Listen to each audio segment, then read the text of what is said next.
What's going on? Welcome to episode 14 of the Gamefall Podcast. I'm Kyle Sherman. This right here next to me is John McVeigh. John, say hi to the folks. How's it going, everyone? Spider-Man is amazing. Pun intended. Amazing Spider-Man. John giving away our topic of the day. Spider-Man PS4, released by Insomniac Games a little over a week ago now. And I've beaten the game. John has not quite gotten there. He's about 54% of the way through, according to the in-game counter. But we're going to give you our initial review, our initial thoughts on the game so far, plus a bonus.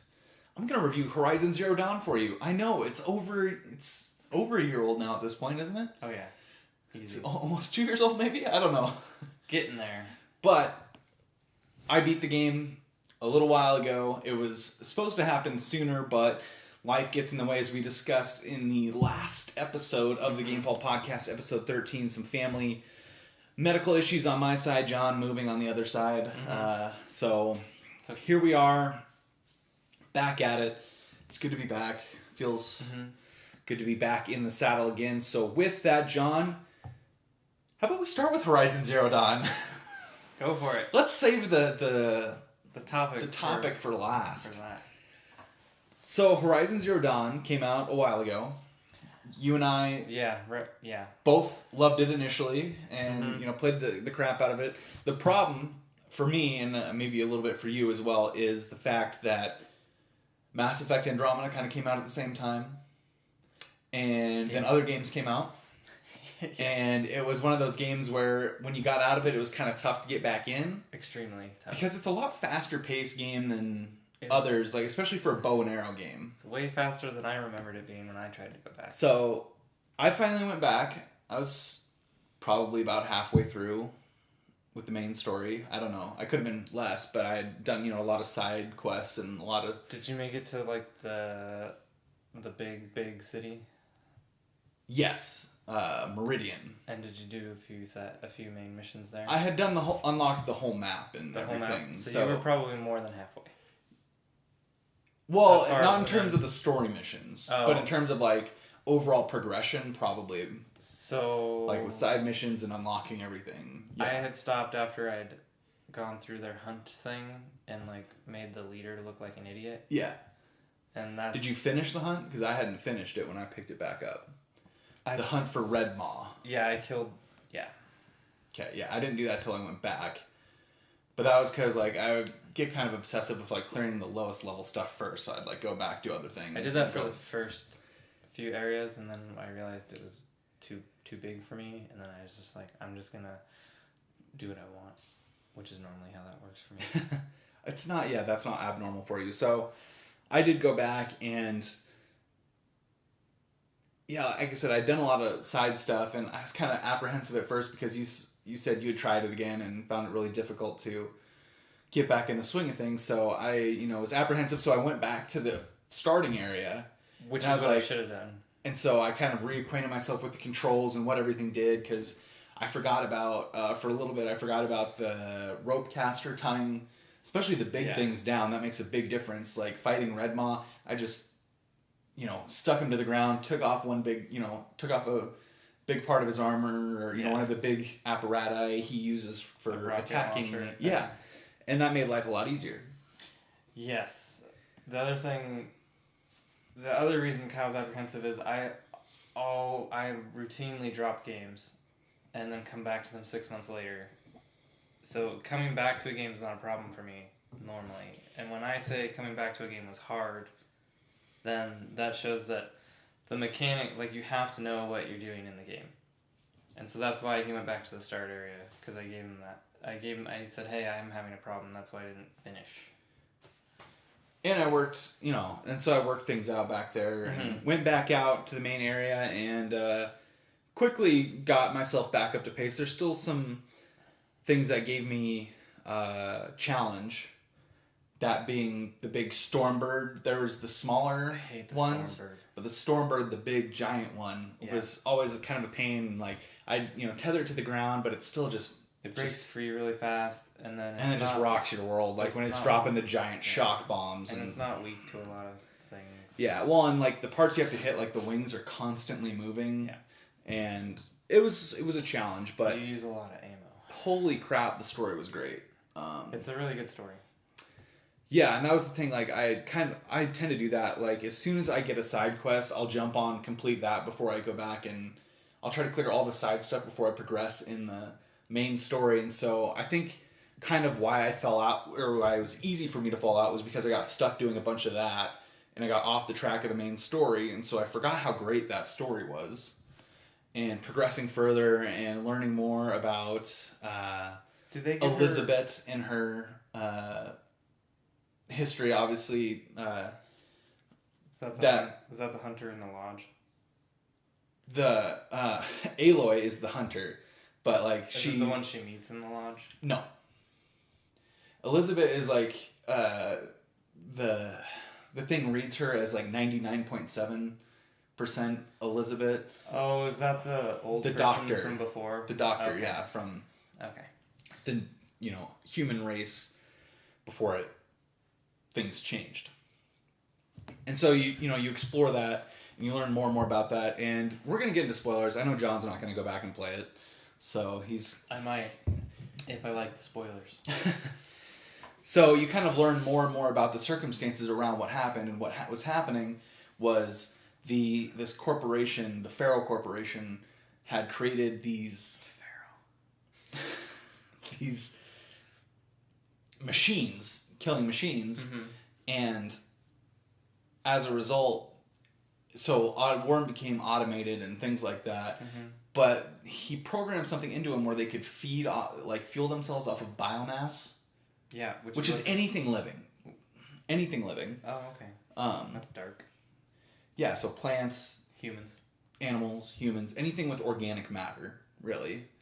And so, like, the deer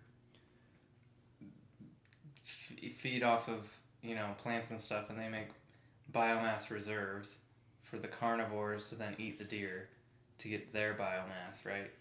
At least as far as the ecosystem works. Yeah, just pretty much any living organism. Sure. But then they had also installed this ability where they could self-replicate in battle if needed. But guess what? There was a glitch. A glitch. And it turns out they just started replicating out of control.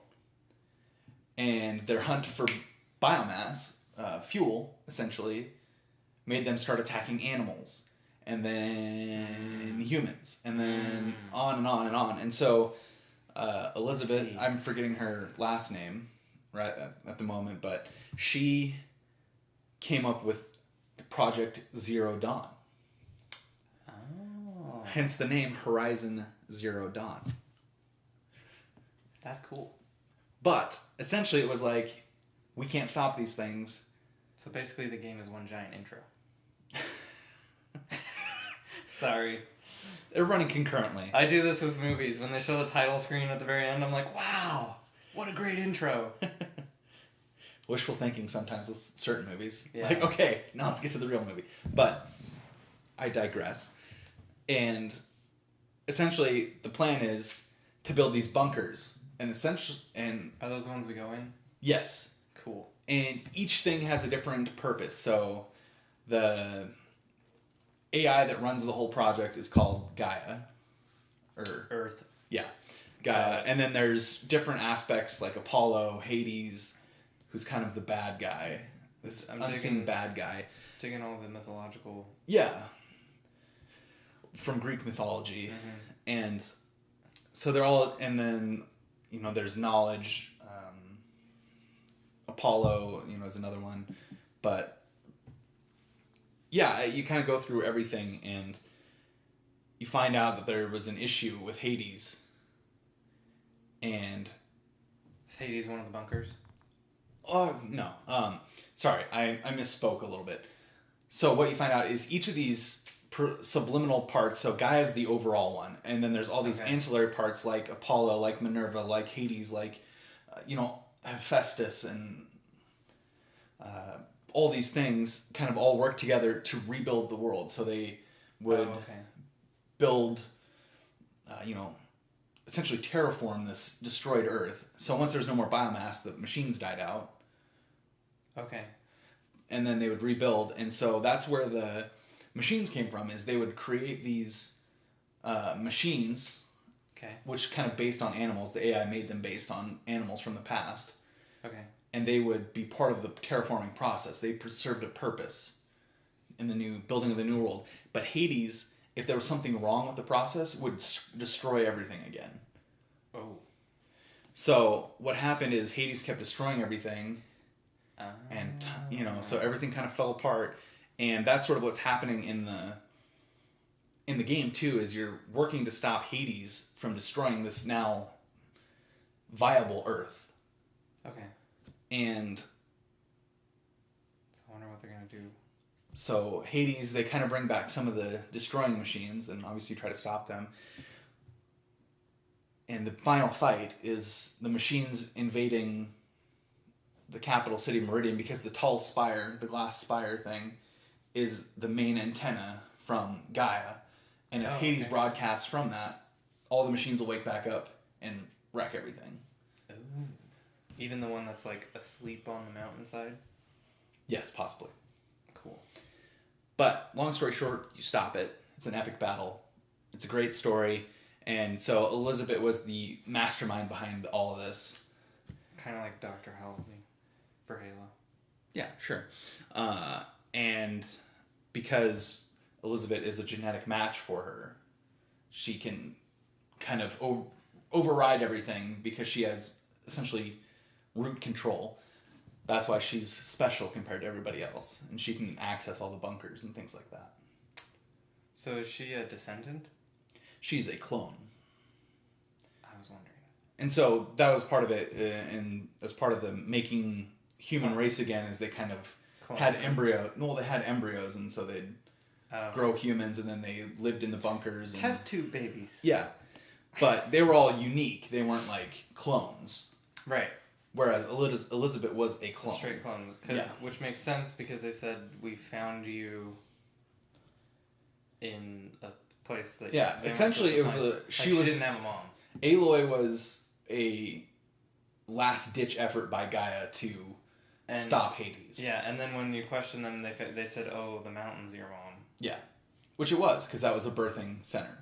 Cool. So there you go. I thought it was a really great game. The gameplay's still very fun, especially when you figure out a style that fits you, whether you're using...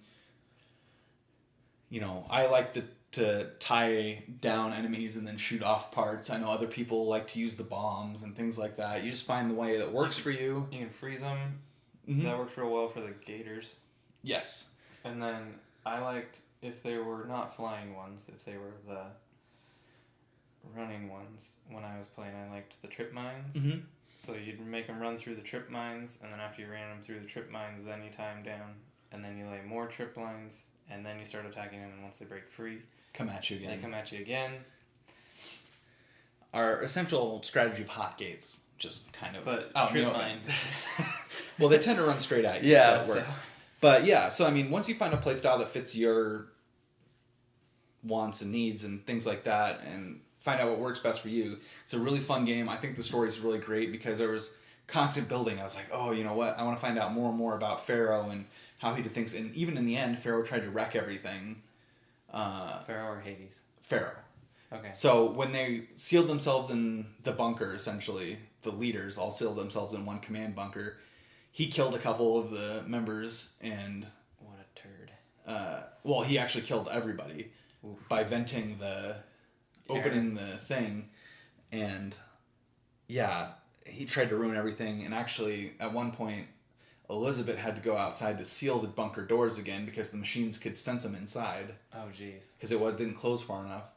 And so she got stuck outside, and at the end of the game, Aloy goes off and finds where she was, and you can see Elizabeth sitting there in her like biohazard suit. Cool. And like her like old original house. So wow. It's kind of a cool moment of clarity. So I highly recommend the game. I'm sure it's cheap out there. I'd recommend you finish it because even though I told you most of the big spoilers, there's plenty of cool stuff in there to buy, rent. Yeah, I wouldn't say it's you have to buy, but I highly recommend. Recommend playing. Okay. In our scale of have to buy, I highly recommend. You should play it if you can. Rent, Or stay away. Or stay away. Yes. Are very exact science. I feel like it's better than numbers. If you had to give it a number, though.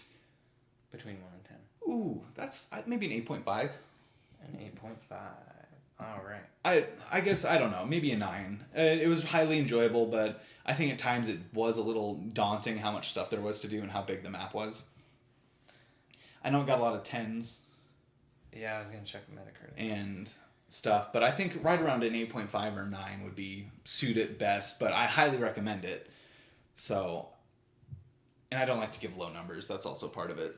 8.9. 8.9, so right where I was. Yeah, because the meta score is 89. Cool. So, yeah, highly recommend. Play it if you can, for sure. Now on to the main event.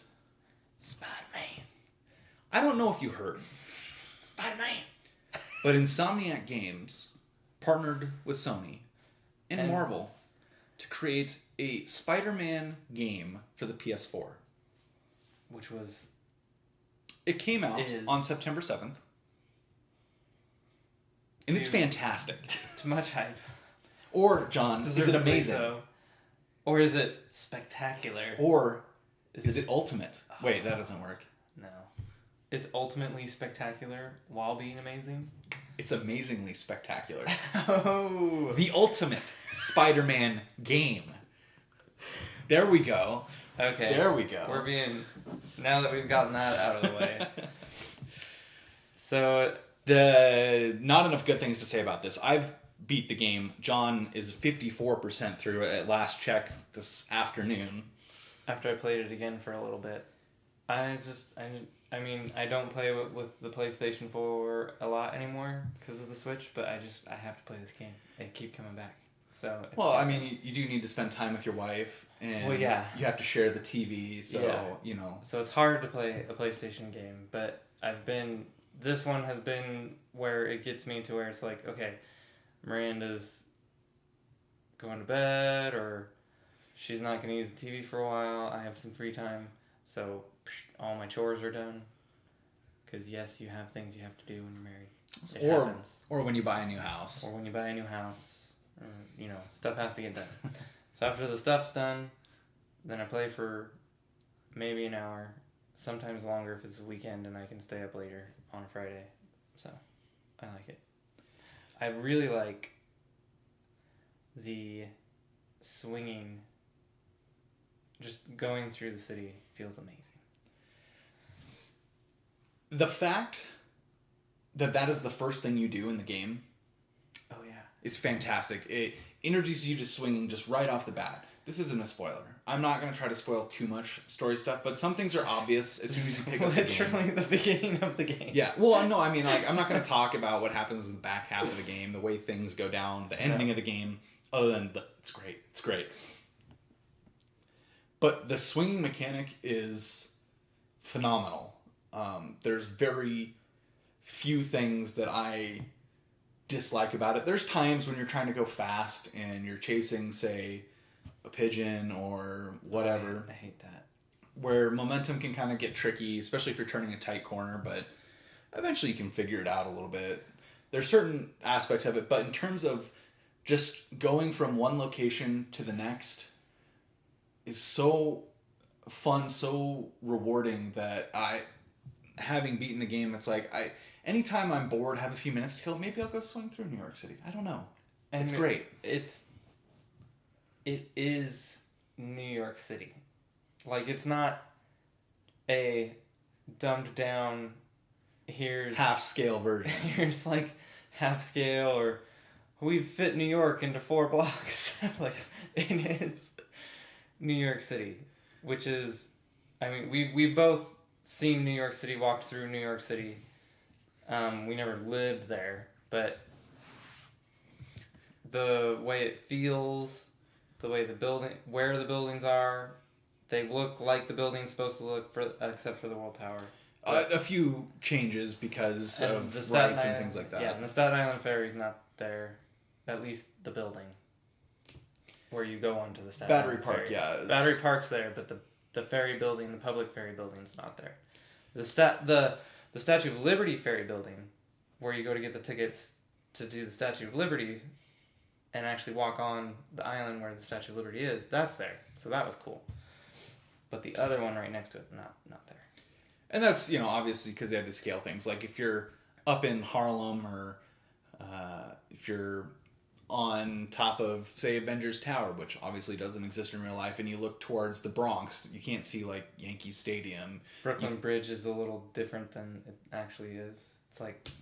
Well, and where it connects to if you look at Brooklyn or Queens, Yeah. you're not looking at Brooklyn or Queens. It's just kind of dumbed down across the river. I mean, you can see city, but it's not... It's not that... accurate. It's not, yeah. But the level of detail and stuff in the actual island of Manhattan is phenomenal, incredible, amazing, spectacular, and... Better than GTA 4. Yeah, well, GTA 4 was a highly, highly fictionalized version. But it's... The driving in Spider-Man's better than... No, it's not. There's no driving in Spider-Man. Spoiler alert. Why drive when you can fly, Kyle? Well, zip, swing. All the above. Dive. Speaking of that, it's almost like when you're watching the movie and he comes off the webs, or like you're swinging too fast and he can't stay facing forward. Like he actually like does movements like you've seen in the movies and how they've shown in like cartoons and comics. It's so much better than some of the older Spider-Man games. It's unbelievable. Yeah, when you release and you jump for extra speed or height or whatever, you flip and spin. Or if you swing too close to the cars, he spins on the web, like, to stay above them and stuff like that. Or like to avoid a semi, he like turns his body while it's cool. And this is because, according to a interview that I heard, that was literally the first thing they built in the game was the swinging mechanic, and you can see just how polished it is when you pick it up and you start playing it. It's great. It's the best part of the game, really. And there's so many great things, but the way that the swinging works is so fun, so rewarding that you could do it constantly and not get bored. Or you're constantly exploring New York. You swing through Times Square. You go to the top of the Empire State Building. You go to the top of the Chrysler Building. You go to the top of the Avengers Tower. I still haven't gotten to the top of the, Freedom Tower, World Trade Center, 1 or whatever it's called now. One. It's World Tower 1. Yeah. And that's just more because I just haven't thought of it when I was down in that part of the city. The memorial's not there. So if you're looking for the memorial, it's not there.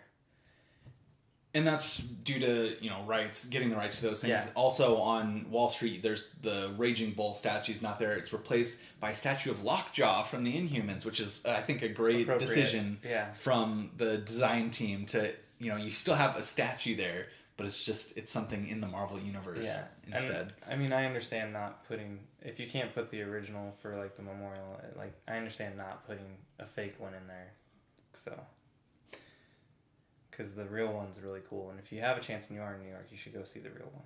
So I guess we're starting this with mechanics. We're talking about mechanics of the game. Because combat.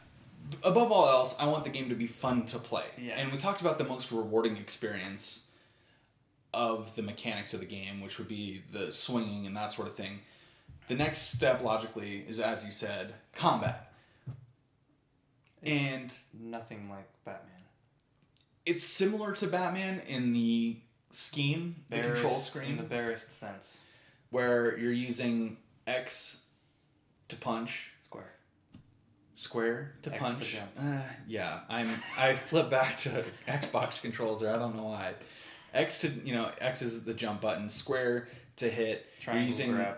Triangle to, web, and grab people. O to dodge. And O to dodge. Whereas in Batman, Y triangle is a heavy attack, isn't it? And then it's similar in the way that you get an indicator when to dodge and stuff, but it's a lot more fast paced than the Arkham series was in my mind. It's fast paced. It doesn't zoom in ish. It's like it's not like you don't hear like bones breaking or the weird like X-ray thing that he can do. But you still have finishers like you get did. Finishers. You can do gargoyle hangs. They're not called gargoyle hangs, but perch takedowns is what they're called. Takedowns. So I think it's a little bit more challenging than the Arkham combat. It's definitely faster, and one thing I would say is like it doesn't do a good job of showing you all of the combatants like Batman did. Batman, like, because of how it's set up, where you see the majority of the people trying to get at you. Spider-Man, they could be off the thing, but the dodge mechanic, the spider sense, is way more pronounced than in the Batman game. Yeah, it's not just one little moment where you have to go. It kind of builds. It tells you an initial window, and then it'll flash blue right at the end, and that's a perfect dodge. Yeah, and which stuns an enemy. Usually, you shoot them in the face with a web, and it stops them temporarily. It makes it so you don't need to see them. So. However, I think it's very rewarding. It's a little bit more challenging, too, in the sense that by the end of the game, there's so many guns. Oh, yeah. You're just constantly dodging. You have to, by the end of the game, I was watching while you were fighting, you do a lot more air combat because you can hit guys up in the air and then you jump up with them and you can take out about 3 guys in a row before you drop back to the ground. And you can still dodge while you're in the air. Yeah, so it helps you avoid the masses on the ground and that sort of thing. So the combat is challenging at times, but I think I like the simple button scheme, sort of like... Very simple. The Arkham series. You have different moves in there. You hold triangle and you can spin somebody around if they're webbed up, or you can zip to them, or you disarm them by holding that. And hitting by holding and circle at the same time is a finisher. Yeah, you hold square, it punches them up in the air, and so overall, it's a great mechanic, great fighting system. It's not without its flaws at times. Occasionally, you dodge one and you just immediately get shot by somebody else. It has its flaws, but overall, a very satisfying combat system, scheme, whatever you want to call it. So, yeah, I just... Final thoughts on the combat. I mean, I found it pretty rewarding. There's room for improvement if they make another one, which I think they will. But overall, it's really good. Well, just like the Arkham one. The Arkham one got better as they progressed through the games, and I expect the same thing with the Spider-Man series if they continue to make them, to make it a little bit more fluid, a little bit more intuitive, and more enjoyable overall. All right, John, we talked about the mechanics. Mm-hmm. The swinging mechanics, great. Fighting mechanics, solid. Room for improvement overall, but immensely satisfying, rewarding when you do finish a fight, especially a giant fight. Yeah. But up there with the swinging has to be the story. The story is phenomenal. You see certain things coming. You know certain things. Spider-Man's not a new character. It's not a new universe we're being dropped into. No, not even close. So you start to notice certain things. And do we spoil anything if we talk about his work? Okay, because they purposely didn't include that bit in the trailers. If you're a fan of Spider-Man, particularly if you watched the original movies, I think you kind of know where this Spider-Man's interaction with that work thing is heading. But let's skip over it. Is that what you're saying? Overall, let's just say he's a familiar. He worked with a familiar character. And the character, is a character and that everyone knows is bad. And so it's just kind of interesting to see the front half of that relationship. But it's a character you don't see in any of the trailers. No. And which apparently they did on purpose. Yeah. And his work is, it's not the Daily Bugle that you're used to seeing, because he's no longer the photographer from Spider-Man. He's been Spider-Man for 8 years at the point where you pick up. They tell you up front, this is an established Spider-Man, which I was super happy. We've done the origin story to death. I'm tired of high school. So it was fun to jump in. He's already Spider-Man. He's been doing it a long time. He's faced a lot of the villains that we're familiar with, minus a few of them. Quite a few of them are in lockup. Yes. Yeah. Minus a few, yeah. Yeah, so I think it's funny that some of the ones that are in lockup are some of the ones you face in other games as like introductory villains. So it's kind of like might be a spoiler, but the Rhino is in lockup, And he was like one of the first ones you fought, I believe, in the Ultimate Spider-Man game on the GameCube and Xbox and PS2. Must have been, yeah. Yeah. But yeah, so I mean, there obviously, back to what we were saying, there's a lot of familiar characters, you know, in this universe. We know who's good, we know who's bad. So there's a character you're introduced to early on, you're like, oh, yeah, got it. So that one was not even like they were trying to be a little, but yeah. And we'll get to that in our spoiler review once John beats the game. We'll give a full review of it, and we'll talk all the spoilers. But for now, we'll leave it at that. But the story, just because you jump in with a Spider-Man who's already established, it kind of... And I guess that's the nice thing. The game doesn't necessarily treat us with kid gloves in terms of who Spider-Man is or who other characters are. So, I mean, Aunt May, you know Aunt May is, you know, Aunt May. Yeah. Like if you don't, what are you doing? Like, have you been living under a rock? Aunt May, she raised Peter. Yeah. Because his mom and dad were killed. And in this one, his parents are government agents. Sort of like in the Amazing... Well, I guess, yeah, his parents are government agents. I don't know if I've gotten that far. It's an offhanded comment somewhere in the game. So okay, well maybe I didn't hear it. But you know, obviously Uncle You're Ben. thinking of the Amazing Spider-Man. Yes. Yeah. That's what I was about to say. But then I realized they weren't really though. They were. He was a scientist that worked at Oscorp, and then he wanted to with the genetic. He probably got funding from the government. Ergo, technically. Yeah, government work. but we, you know, all this stuff is already established, and we know who's who. You know, there's some unique things I don't necessarily remember. Aunt May is working at Feast, which is a shelter, like a homeless shelter and resource center. And training, yeah. It's like, you know... Helping them, you know, house them, feed them, and get them jobs, essentially. I can't remember. I explained it anyway. Yeah. There's a word, and it's gone. Yeah, and so she's working there. She's one of the, you know, higher-ups. She helps run it with a billionaire, a very wealthy philanthropist, Martin Lee owner. Martin Lee, who you're introduced to pretty quickly, and so you get to know that shelter and the way things work, and you're just kind of thrown into this universe, and you're kind of expected to, you know, catch on a little bit. If you see two people in the shelter playing chess, go talk to them. It's entertaining. Every time. It's entertaining. Yeah. You know, and characters like MJ, you know, Mary Jane Watson, you know, you're kind of expected to know who she is. She's kind of mentioned offhanded at first, but then you're expected to know who they are when you first meet them, and then as you play the game, if you don't know who they are, you learn more about the backstory. Who they are anyway, because he's recalling thoughts in his brain and forming new thoughts about how he's going to interact with that person when you're going to see them in the story the next time. And what I liked about the story is most of the time I get collectibles as I'm going through, but like when I was playing, especially in the beginning of playing, I was like, oh, I really like this story, and stopping to get collectibles is bothering the crap out of me. So I was like, I'm going to get all the collectibles I can, except it spreads the collectibles out. So after I realized it's spreading them out for me, I was just like, I'll just go back to getting them as I can.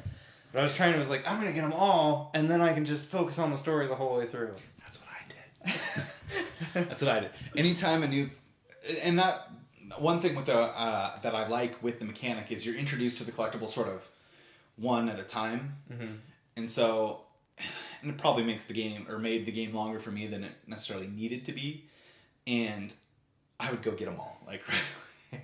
So... It kind of artificially makes it longer. Yeah, you're shown how to unlock the map, which shows you where the collectibles are. Which I found that as you're playing the main missions, you end up swinging by collectibles to get to them. So I was like, oh, perfect. But I didn't like that. I wanted to focus on the story, you know, when I got to the story. And like I said, that got me in trouble with Horizon Zero Dawn. Yeah. But I was so hooked by Spider-Man. Like I said, the mechanics are so fun that it didn't bother me one bit. So anytime a new collectible was introduced, I'd do that. And that one of the collectibles, and this isn't going to spoil anything in my mind, the collectible you're introduced to first is the backpack collectible. Which is awesome. There are 55 of them in the game, spread throughout Manhattan. And I feel like it's what I loved is every time you collect one, it's an item from his past. So webbed the backpack to the wall and forgot about it. It has something in it. And it has, something in it. And if you hit triangle, he'll talk about it. Oh, and I like never the hit significance triangle. of it. Because I thought it was going to go into a menu. I didn't know he was going to talk Well, about it. it pulls up the menu, but it's like literally just 10-15 seconds of Oh. dialogue. But I could probably go back through and... if you go into the collectibles and click on them, I'm sure it'll play it for you. And it just kind of like talks about what it was. So it's like, oh, it's a piece of his, or it's a broken, eye thing. And he's like, oh, this is how this happened. And, it almost blinded me. When I was fighting the vulture. Or it was like a piece of the Shocker's or Electro's thing. And it taught him how to insulate his stuff. Yeah. And so it's just kind of little cool 10-15 second There were quite tidbits. a few of them where it shows what it is on the bottom, and I'd grab the backpack and I'm like, oh, no way, because I knew what that thing was. So if you've read enough of the comics, you'll probably know what all of them are. But I also like that they're backpacks, because that's in Homecoming, he's always losing his backpack, so it's like an homage to the newest Spider-Man film. Yeah, that was really cool. And same thing with the suits. As you unlock them, I guess we've moved on to collectibles. This part of things, the story's great, but we just don't want to spoil anything. Yeah, and there's just so much, and the way it builds. So you're thrown in, you're expected to know. Pacing is really good. Yeah, so you're thrown in, you're expected to kind of know who Spider-Man is and who the closest people are to him. The police captain you work with the most, Yuri Watanabe. I didn't know who that was, but I figured out quickly. It's like, okay, it's his ally in the NYPD. Yeah, that's not spoiling anything for you. No. But you're introduced to a bad guy pretty quick. Yeah. Like immediately. And yeah, so I mean the story throws you in, you're kind of expected to know a little bit about the Spider-Man universe. And even if you don't, there's enough callbacks where it'll teach you it for the most part, if you're not overly familiar. Is Fisk so slight spoiler here. The first mission is you take down Wilson Fisk, aka the Kingpin. Yeah, but isn't he a bad guy for a lot of the New York, like for Daredevil? Yeah. Okay, so he's one of the shared bad guys. The shared bad guys. Okay, so he's a bad guy you meet early, but what I like is,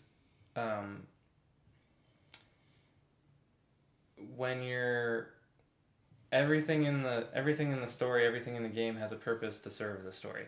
So the collectibles are there for you to try and go get them, which then makes you late for other things, which makes the story make more sense, because if you're swinging to the story and it says, hey, you're going to be late, you're like, but I literally just came from the other thing and there's no way I can be late. It makes more sense when you're collecting the collectibles, because you're... Peter's constantly late to everything. Dilly-dallying around, which fits normally within the Spider-Man universe. So it's just really great. Yeah, and there's so many callbacks to that sort of thing, and so many things that make Peter Parker who he is, and the way he's always trying to help, he's always intervening in something, and because of that, he's always late. Always late. And it has that appropriate blend of Spider-Man humor versus. I love Spider-Man humor. Spider-Man humor is the best. He's cheeky, he's funny, whatever. Yeah. And I heard something too that said, Spider-Man's this outgoing, funny guy, whereas Peter Parker's kind of a more shy, nerdy type, awkward, I guess, more, shy and awkward.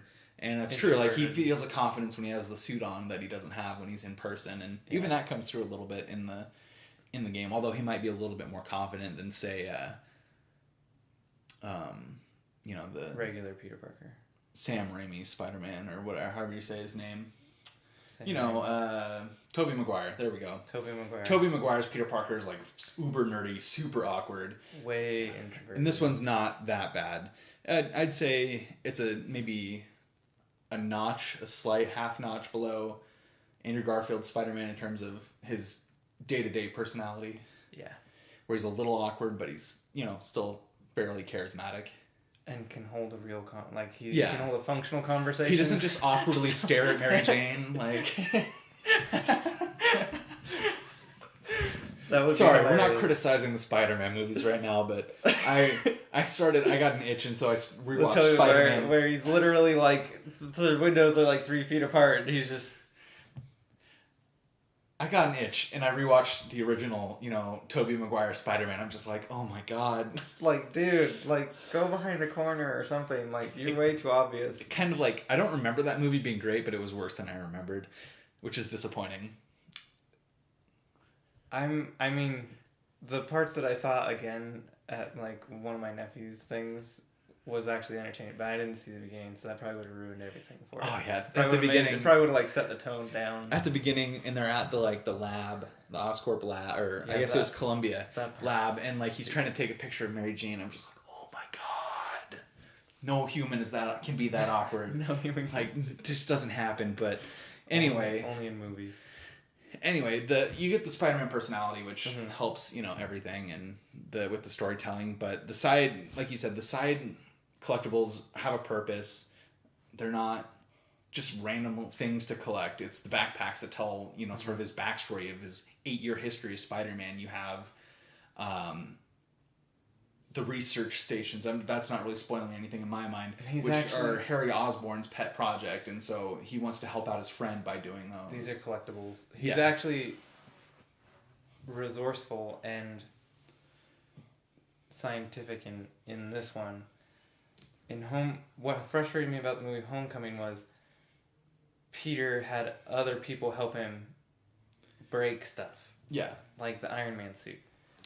Real Peter, like regular Peter, breaks things himself. Yeah. And so he finds things and he'll break them and he'll remold them to fit his purpose. And that's... When I saw that in the game, I was like, thank you. That's how you unlock gadgets and stuff. You show Peter making this, web fluid in this suit, and then it's like Iron Man, and I know he's got more money so he can make better stuff, but it's like, it's kind of, halfway of a cop-out, like, hey, we showed that he can do that stuff, but we're gonna say, here's his benefactor and mentor, like, I get it. And his best friend's the one that breaks the suit that Tony gives him to unlock all of his stuff. I wish he would have done that, but I understand it served the story. But and the suits all sort of do the same thing, telling a story. You get the original suit, you get an advanced suit, the new suit from the game, which is the white spider. You have the classic suit with the black spider, and then you get the new one with the big white spider, which is super clean looking. Then you have his original homemade Spider-Man costume. You have his wrestling Spider-Man costume. You have the Homecoming homemade Spider-Man costume. Yeah. You have the Homecoming Spider-Man costume from Iron Man, and it's just all really... Yeah, you got the Iron Spider, you have... Secret War. Yeah, I mean, one's from... Noir Spider-Man. The cinematic universe and the... Spider-Verse.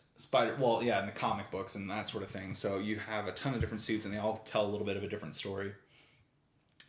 And just like the collectibles do, it's really rewarding. Far enough, but I wonder if you get future Spider-Man. 2099 Spider-Man.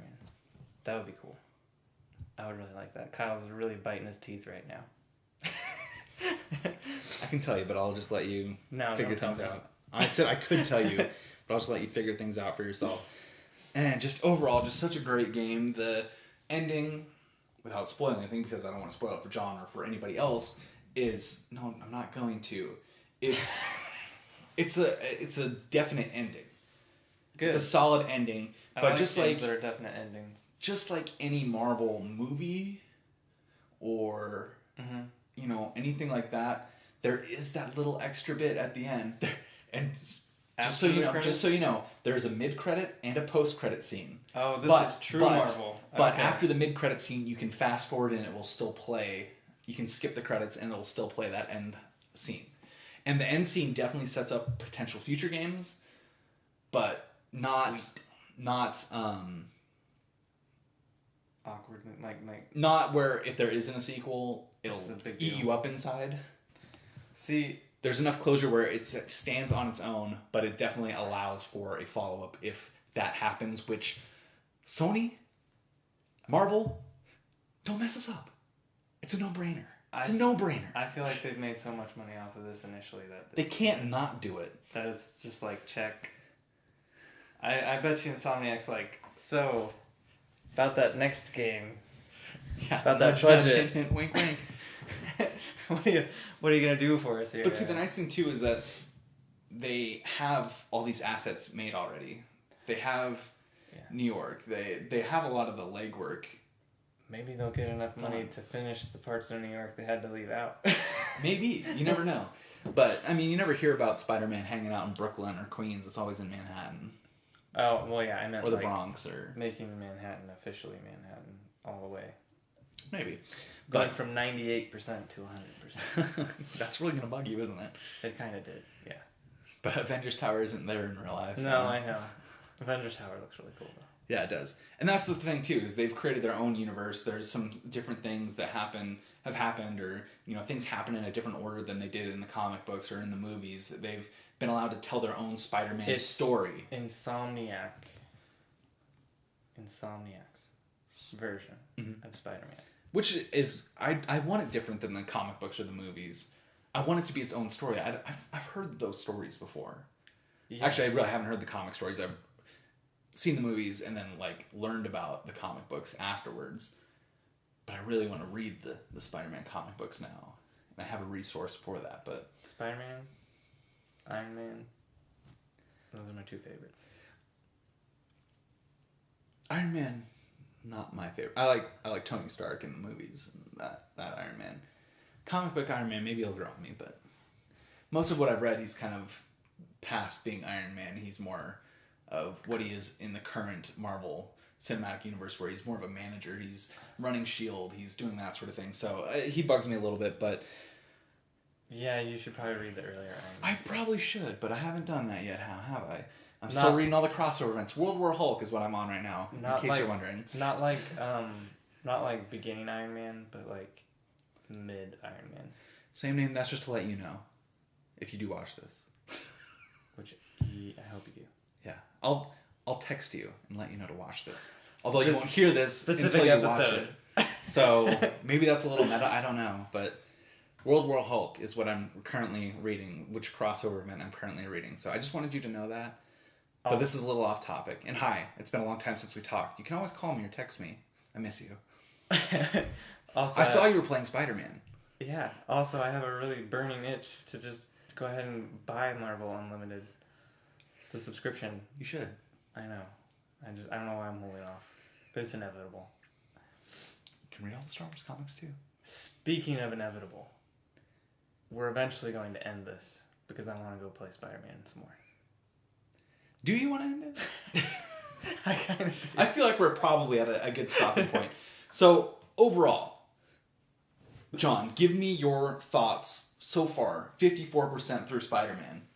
I'm sad that I'm already 54% through Spider-Man.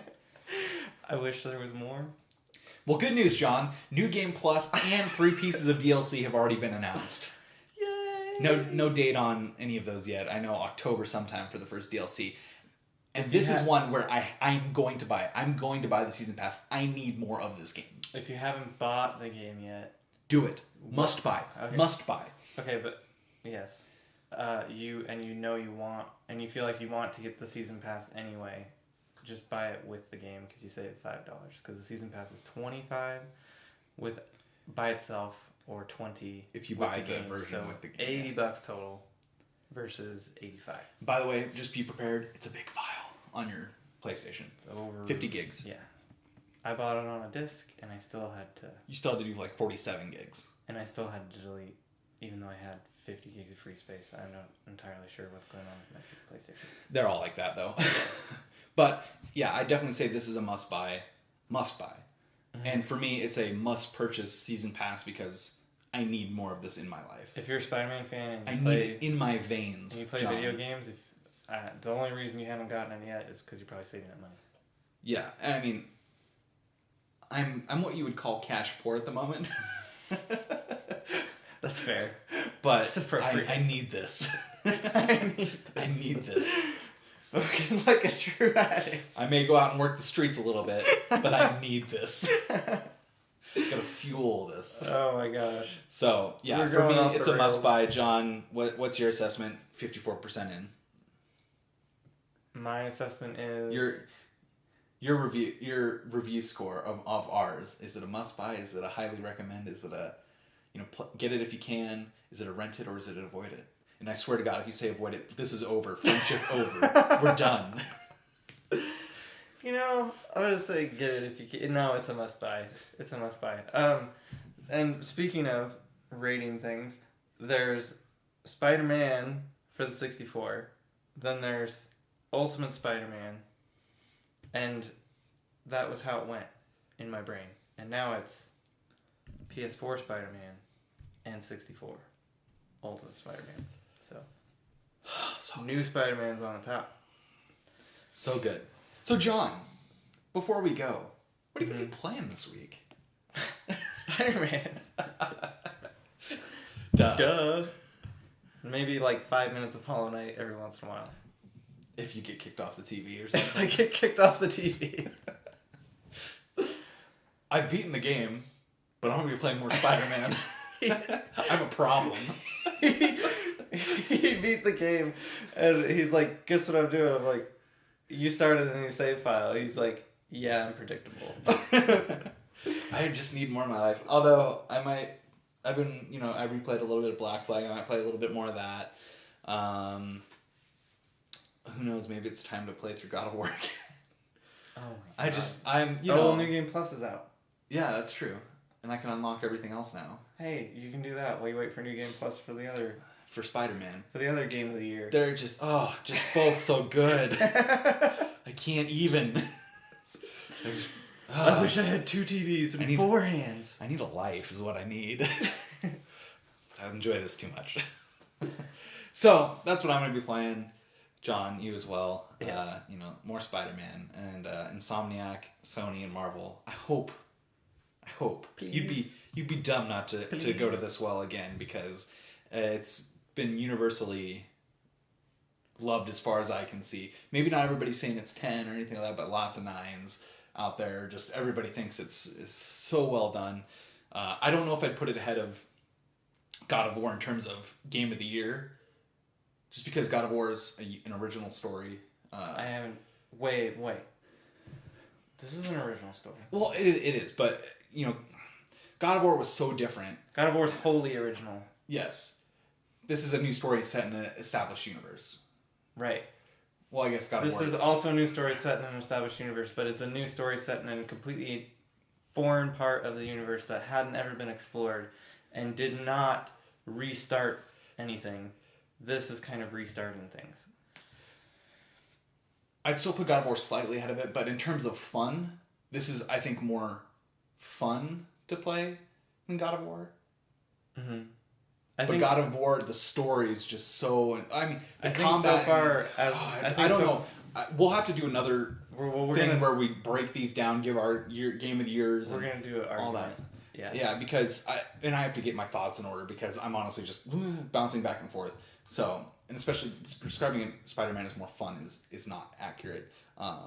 Because it's not like God of War wasn't fun to play. I think it's just a very different tone. Enjoyable experiences in 2 different ways. Yeah. Spider-Man is a much lighter tone, has a lot more humor in it than God of War. God of War is very serious. Yes. But awesome. But we digress here a little bit. So,